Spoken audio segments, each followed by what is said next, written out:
कुसुम, कहाँ हो बिटिया? पढ़ रही थी अम्मा। आवाज़ सुनकर 13 वर्षीय कुसुम माँ के सामने आकर खड़ी हो गई। इतना पढ़कर भी क्या करोगी बेटी? ससुराल में तो चूल्हा चौका ही संभालना है ना। आज स्कूल की छुट्टी है तो जरा दुकान पर चली जा और पिताजी को भोजन के लिए घर भेज दे। ठीक है अम्मा, जा रही हूँ, मगर मुझे पढ़ाई के लिए मत टोका करो। मैं बड़ी होकर मास्टरनी बनना चाहती हूँ। मती मारी गई है तेरी। भला ब्याह के बाद तुझे नौकरी कौन करने देगा?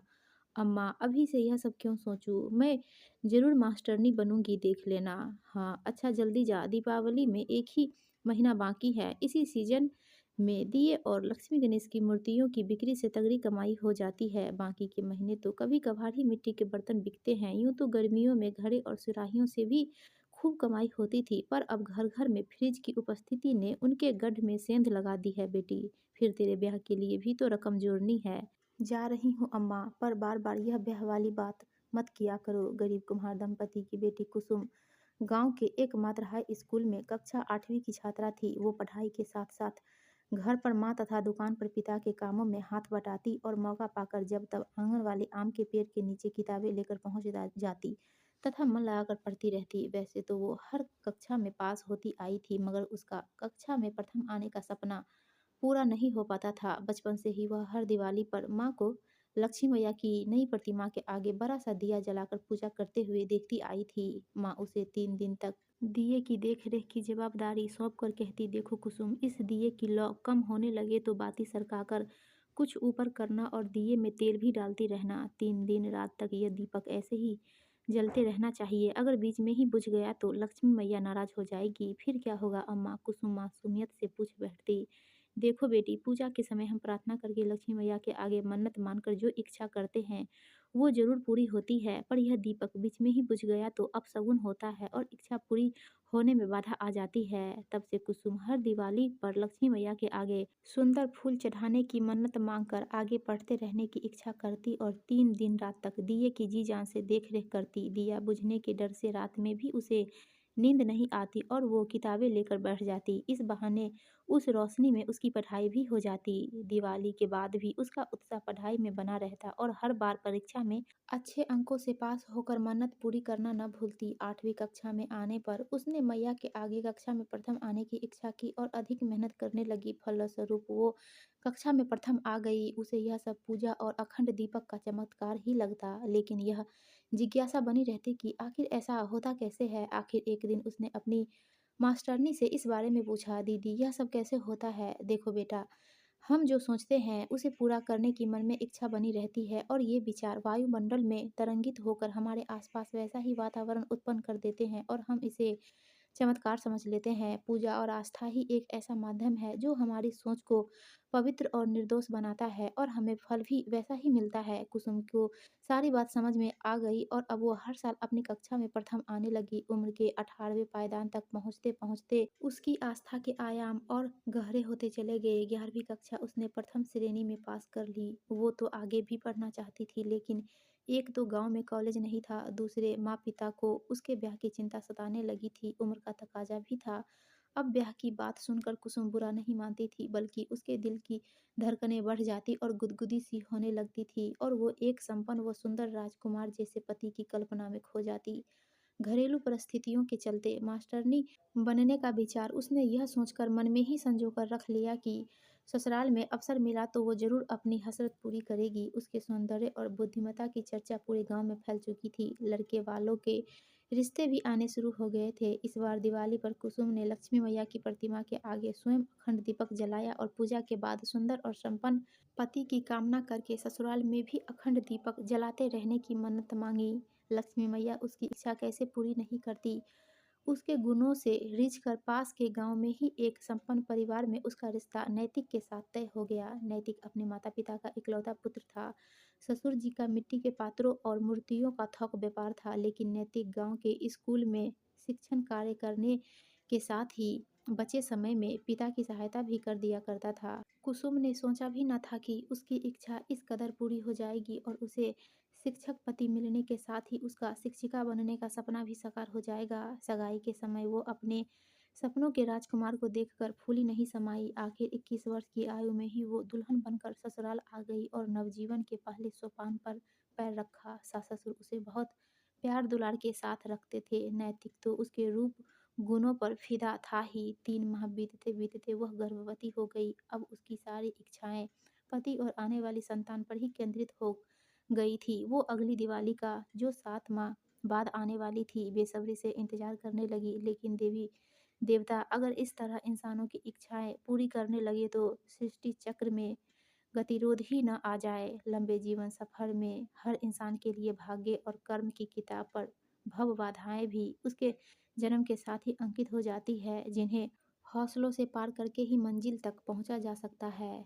कुसुम के जीवन में भी एक दिन अचानक भूचाल सा आ गया। गर्भवती होने के 3 महीने बाद ही एक सड़क दुर्घटना में नैतिक की मृत्यु हो गई और कुसुम के भाग्य को दुर्भाग्य के कोहरे ने लील लिया। सास ससुर ने भी बिना आगा पीछा सोचे उसे ही अपशगुनी बनाकर मायके का रास्ता दिखा दिया। तकदीर के तूफान ने उसे फिर उसी आंगन में उतार दिया जहां से बड़े अरमानों के साथ वो ससुराल के लिए विदा हुई थी। हैरान और विवश कुसुम माता लक्ष्मी के इस अन्याय पर हतप्रभ थी। रोते रोते माँ से सवाल करती, अम्मा, मुझे लक्ष्मी मैया ने अखंड सौभाग्यवती होने का वर मांगने का अवसर क्यों नहीं दिया? दिवाली में 1 माह ही तो शेष थे बेटी, शायद तेरा भाग्य बदलने की शक्ति उनमें भी नहीं रही होगी। वरदान भी ईश्वर में आस्था बनाए रखने के लिए ही होते हैं। इतना शोक न करो।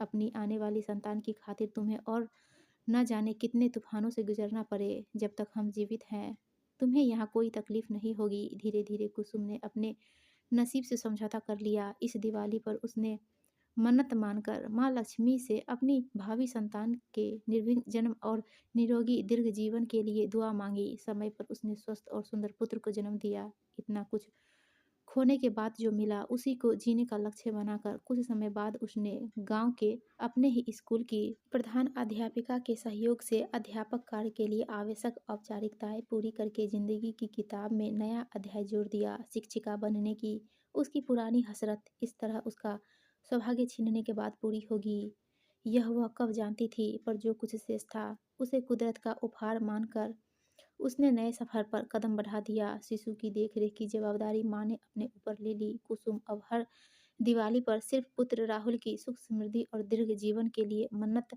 मानकर अखंड दीपक जलाती। धीरे धीरे राहुल बड़ा होने लगा और 5 साल का होते ही कुसुम के स्कूल में ही उसे दाखिला मिल गया। वह भी अपनी माँ की तरह प्रतिभाशाली था। कुसुम के जीवन में एक रास्ता आ चुकी थी। काल चक्र घूमता रहा, हर साल अखंड दीपक जलता रहा। देखते ही देखते कब वो अधेर माता पिता वृद्ध और पुत्र युवा अवस्था में पहुंच गया, पता ही नहीं चला। पिता का काम भी छूट गया था। अब घर के कार्य और खर्च की सारी जवाबदारियां कुसुम के ऊपर आ गई थी, मगर वो हिम्मत के साथ डटी रही। राहुल को स्कूली पढ़ाई पूर्ण होते ही शहर के कॉलेज में छात्रवृत्ति के साथ प्रवेश मिल गया। शहर में वो छात्रावास में रहने लगा और खाली समय में स्कूल के बच्चों को ट्यूशन पढ़ाकर अपने खर्च का भार अपने ऊपर ले लिया। आखिर 4-5 वर्ष कॉलेज की पढ़ाई और प्रतियोगी परीक्षाओं से जूझने के बाद उसे उसी शहर में एक अच्छी कंपनी में जॉब भी मिल गई। इधर गांव में कुसुम के माता पिता एक एक करके उसका साथ छोड़ गए। इतनी कम उम्र में नितांत अकेली कुसुम को अब जीवन पहाड़ सा लगने लगा। राहुल ने घर बेचकर माँ को शहर चलने के लिए कहा, मगर वो घर बेचना नहीं चाहती थी। माता पिता की एक ही निशानी थी। फिर जहाँ वो जन्मी और पली बढ़ी उस गांव की गंध को हमेशा के लिए कैसे भूल देती। राहुल से कहा, मेरे सगे संबंधी ये गांव वाले ही हैं बेटे, नौकरी छोड़कर मैं शहर में अकेली कैसे रह सकूंगी। फिर मैं गांव से भी नाता बनाए रखना चाहती हूँ, इसलिए यह घर मैं नहीं बेच सकती। मैं चाहती हूँ तुम्हारा विवाह इसी घर से हो जाए। राहुल ने होश संभालते ही माँ को संघर्षरत ही देखा था। वो उसकी बात कैसे टालता, मगर वो शादी कॉलेज में अपने साथ पढ़ने वाली अपनी पसंद की लड़की से करना चाहता था। लड़की के माता पिता को तो रिश्ता मंजूर था, बस कुसुम को ही देखकर अपनी सहमति की मोहर लगानी थी। कुसुम ने खुशी खुशी बेटे की मुराद पूरी की और राधिका बहू बनकर घर में आ गई। कुछ दिनों बाद अपने मन पर भारी पत्थर रखकर कुसुम उस जीर्ण शीर्ण छोटे से घर को ताला लगाकर आते रहने का वादा करके बेटे बहू के साथ शहर के लिए विदा हुई। गांव और नौकरी तो छूट ही गए थे, शहर की जलवायु भी उसे रास नहीं आई। यहाँ आने के 3-4 महीने बाद ही उसे जोरों के दर्द ने घेर लिया। इलाज और दवाओं के बावजूद उसे कोई लाभ नहीं हुआ, बल्कि मर्ज बढ़ता ही गया और धीरे धीरे उसे पंगु बनाकर बिस्तर के हवाले कर दिया। दिनों दिन वो कमजोर होती चली गई। इतनी कम उम्र में ही वो बूढ़ी दिखने लगी थी। जीने का सारा उत्साह जाता रहा और मन ही मन जिंदगी से मुक्त होने की प्रार्थना करने लगी थी। राधिका सुंदर होने के साथ ही सुशील और संस्कारी थी। उसने घर की सारी जिम्मेदारियां अपने ऊपर ले ली। वो कुसुम को किसी तरह की शिकायत का मौका नहीं देती थी। दीपावली के कुछ दिन ही शेष थे। कुसुम इस बार अखंड दीपक की जवाबदारी बहू को सौंपना चाहती थी। घंटों सुधियों के सागर में गोते लगाती हुई कुसुम आखिर भंवर से बाहर निकल आई। उसे इस समय किसी हमदर्द की जरूरत महसूस होने लगी, जिसके सामने अपना दर्द बयां करके अपने दिल का बोझ हल्का कर सके। उसने राधिका को बुलाया और पास बिठाकर अपनी बीती हुई सारी दास्तां और अखंड दीपक की महिमा सुनाकर प्यार से बोली, देखो बेटी, आज हमारे पास जो कुछ भी है माँ लक्ष्मी की कृपा का फल है। दिवाली में एक सप्ताह ही बाकी है।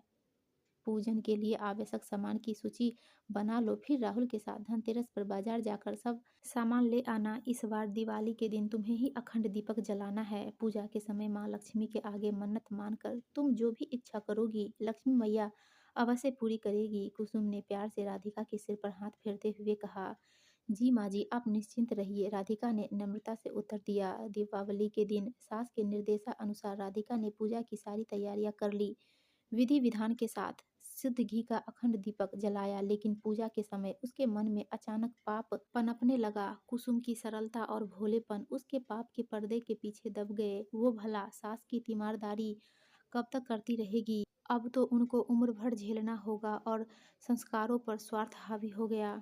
उसने नतमस्तक होकर माँ लक्ष्मी के आगे मन्नत मानकर इच्छा प्रकट की, हे माँ, अगर मुझे किसी तरह अपनी सास से छुटकारा दिला दो तो अगले साल तुम्हारी सोने की प्रतिमा बनवाकर पूजन करूंगी। फिर उसने उठकर सास के पांव छुए और इच्छा पूरी होने का आशीर्वाद लिया। सास ने प्यार से समझाया, देखो बहू, अब तुम्हें इस बात का विशेष ध्यान रखना होगा कि यह दीपक 3 दिन लगातार चौबीसों घंटे जलता रहे। अगर बीच में ही ज्योति बुझ गई तो इच्छा पूरी होने में व्यवधान आ सकता है। जी माँ जी, आप चिंता न करें, मैं पूरा ध्यान रखूंगी, मुस्कुराते हुए राधिका ने कहा।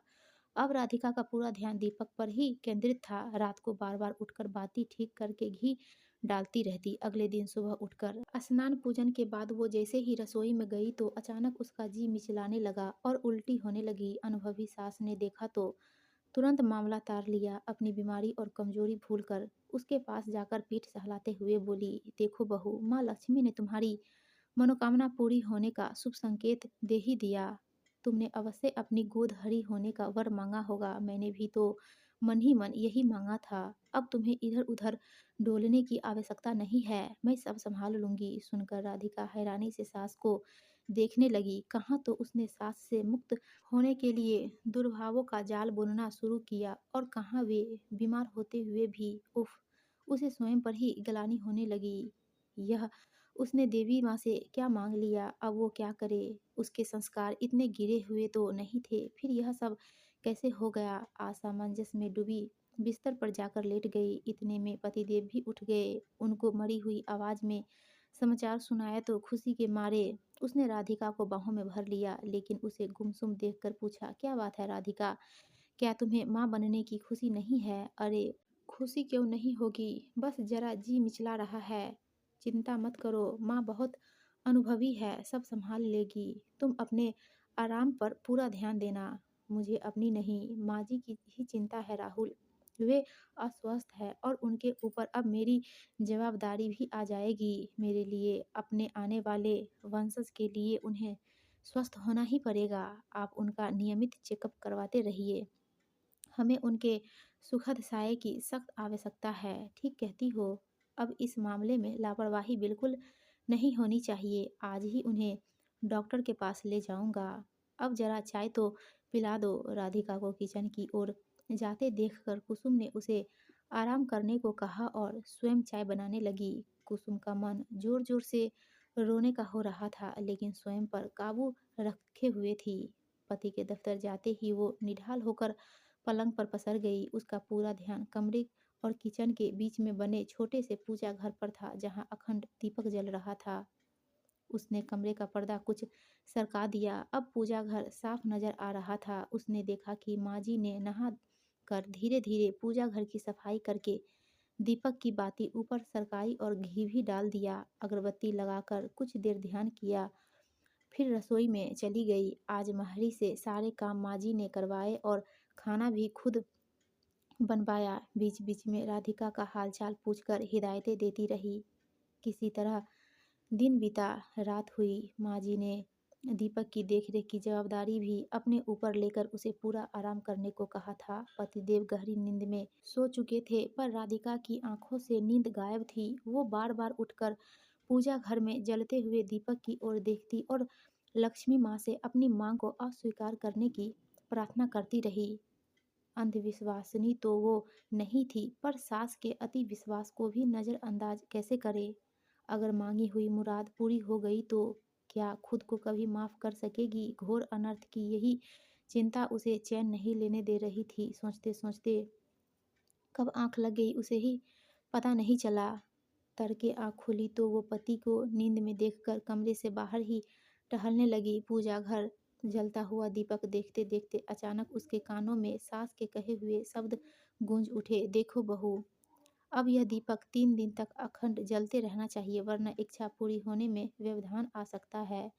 अगर यह दीपक ही बुझा दूँ तो सास का कहना सच भी हो सकता है, यानी मेरी मन्नत अधूरी रह जाएगी। सासू माँ को तो किसी तरह समझा दूंगी, मगर यह दीपक अखंड जलता रहा तो मेरी आत्मज्योति खंड खंड हो जाएगी और इस दीप शिखा की आंच में मैं आजीवन झुलसती रहूंगी। इसलिए मन्नत अधूरी रहने में ही सबकी भलाई है।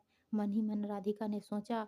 उसने सासू माँ के कमरे में झांका तो वो सो रही थी। शायद झपकी लग गई होगी। उसने दबे पांव पूजा घर में जाकर माँ लक्ष्मी से माफी मांगते हुए दीपक बुझा दिया और अपने मन से मानो बोझ उतार कर कमरे से चुपचाप बाहर निकल गई।